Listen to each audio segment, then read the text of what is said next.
Hi, my name is Jeff Montgomery, and I'm the owner of Land Park Gold and Silver, and my partner and cherished wife, Judy Montgomery, helps me with everything that we do here.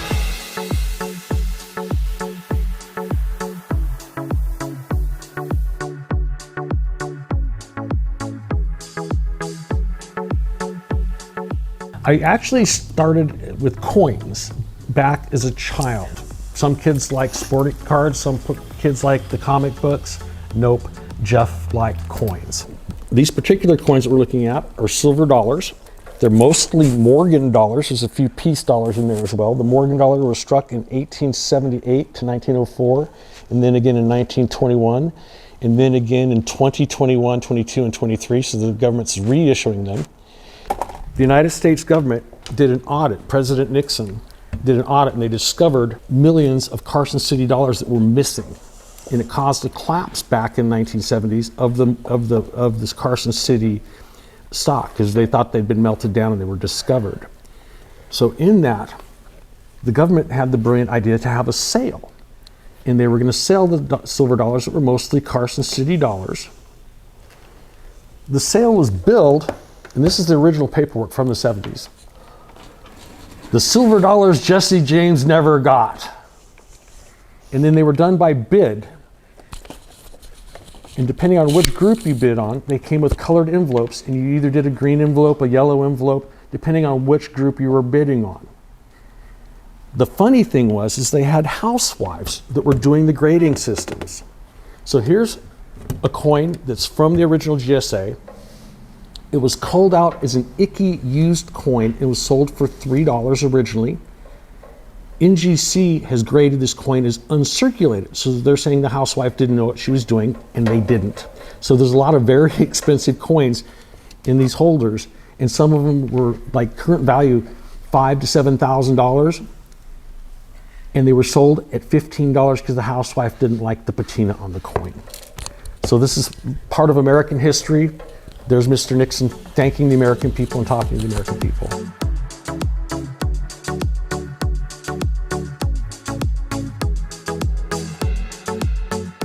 So anytime I could get my hands on a coin, I would do it. In third grade, they made us write pen pal letters. So I wrote all my aunts and uncles, Jeffrey needs these pennies. And my aunts and uncles would send me coins in the mail. I'd also take my Schwinn Stingray, ride all over town buying wheat pennies for 2 cents a piece. And I loved doing that. One of my first discoveries was a 1931S, which at the time was about a $5 coin that I bought for 2 cents. I couldn't believe it. Today, the coin's about a $90 coin. At the time when Nixon was removing us from the gold standard is the time I started to take interest in the older money versus the newer money. So the gold and silver coins were of interest, where the new fiat currency was of less interest. And so that was kind of part of the drive behind it. And then if you look at Dennis the Menace episodes, there's probably a half dozen Dennis the Menace episodes from the 50s TV shows that are about Mr. Wilson's coin collection. Department stores, Macy's, JCPenney's, would have also had coin departments. So you go to perfume, men's, oh, here's coins. So coin collecting back in the day was very popular. It waned a bit, and then the COVID, everybody got stuck at home and they started going through Grandpa's coins, and there's been a renaissance. So coins that had started to wane have now shined again.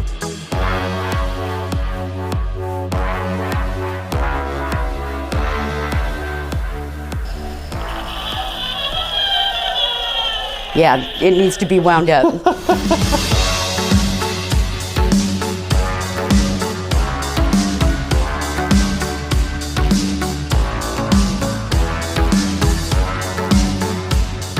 Sometime in the 80s in Davis, a gentleman recognized that I was honest and wouldn't steal from him, but he had a jewelry store and he would trade me coins or sell me coins at a discount if I would provide free labor. So I learned how to make jewelry in Davis, California. And then I met Judy playing paintball, of all things. And we fell in love through the paintball community. Yeah. And then I was working in construction, and Judy was actually working in manufacturing paintball guns. So rather than manufacturing jewelry, she was manufacturing paintball guns. Mm-hmm. And the downturn of 2007 came, which forced the construction business to stop. Right. and hurt the paintball business. So she was working 10 to 12 hours a week. I was working maybe 10 or 12 hours a week. And so it forced us to do our retirement gig, which was to fall back on a jewelry and coin store. So that we opened up a King's Ransom at the mall. The mall in Woodland, California.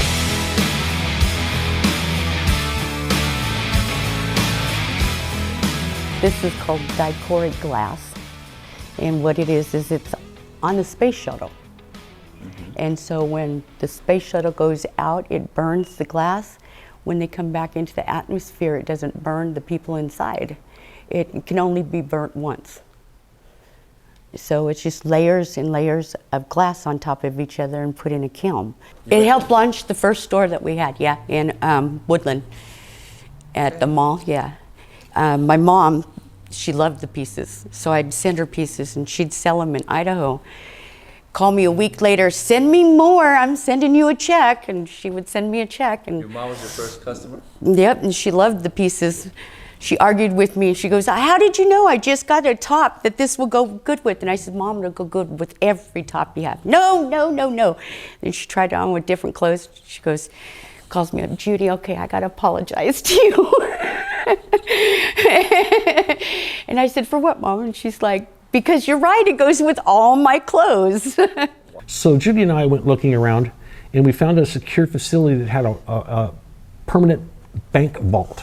So anytime you have a jewelry store, you can put the things away in a safe in a vault. It makes everybody happier.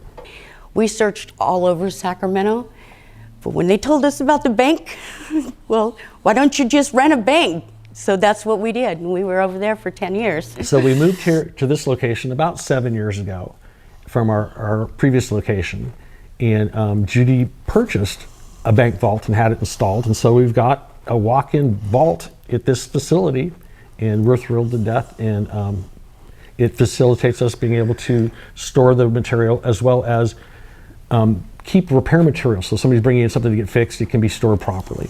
Right. We don't do any advertising in Sacramento, so everybody that comes in here is from word of mouth. Yep, just word of mouth. That's what we got going. We don't advertise at all. No advertising. It's just word of mouth.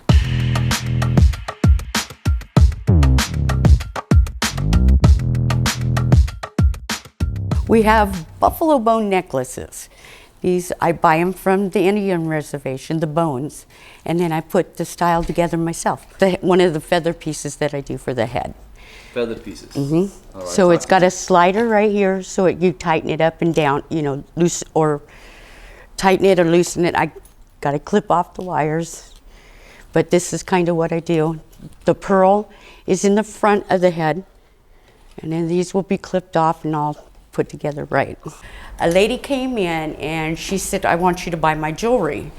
And it was like, okay, so I did the transaction. She goes, how much? And I told her how much. She goes, sold.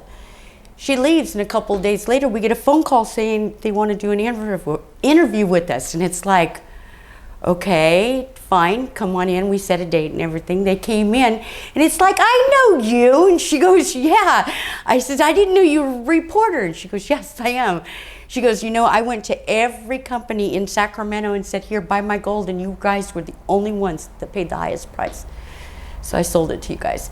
And that's where pretty much all this come from. And the Sacramento Bee went and did their little take on it. And so the author was Claudia Buck, and we didn't know, when we first met her, we didn't know who she was. We do now. And this is the newspaper article that was thrown on my mom's porch the day that Judy and I eloped. And the article keeps mentioning Judy, his wife, and my mom's boyfriend was sitting at the breakfast table looking at this article in their San Diego paper saying, doesn't your son own Land Park Gold and Silver? I was like, well, yeah. Isn't Judy his girlfriend? Yeah. Well, why do they keep calling Judy his wife? Busted.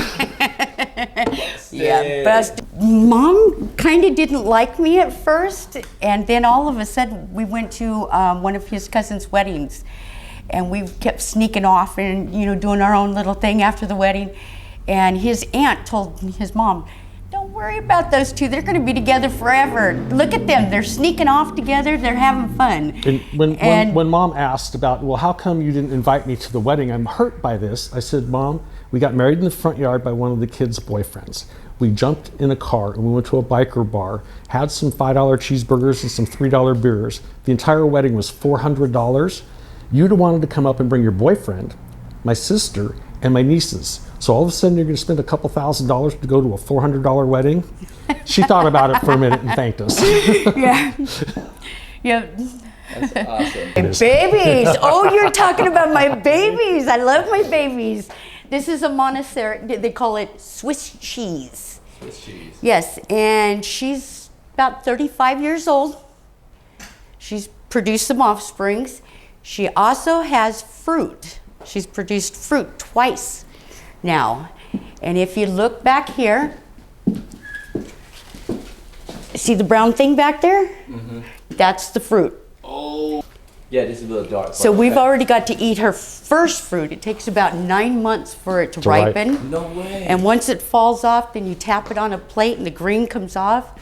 And it kind of looks like a banana, but it's a toss between a kiwi, a pineapple, and an apple. And She's just a little over a year old and she's already produced 3 babies. oh, this the okay. Now you can see the babies real good. 3 babies. So are you gonna? Is this fruit you can eat? Or, Yeah, this is fruit you can or eat. You can also plant, right? But I don't need to. They keep producing. Here's another baby I got to take off. And then my girlfriend, one of our customers, gave me that plant, and it was real small, and it's gone crazy. Wow. And that's within the last year and a half. So is this like really like gold and silver, or is it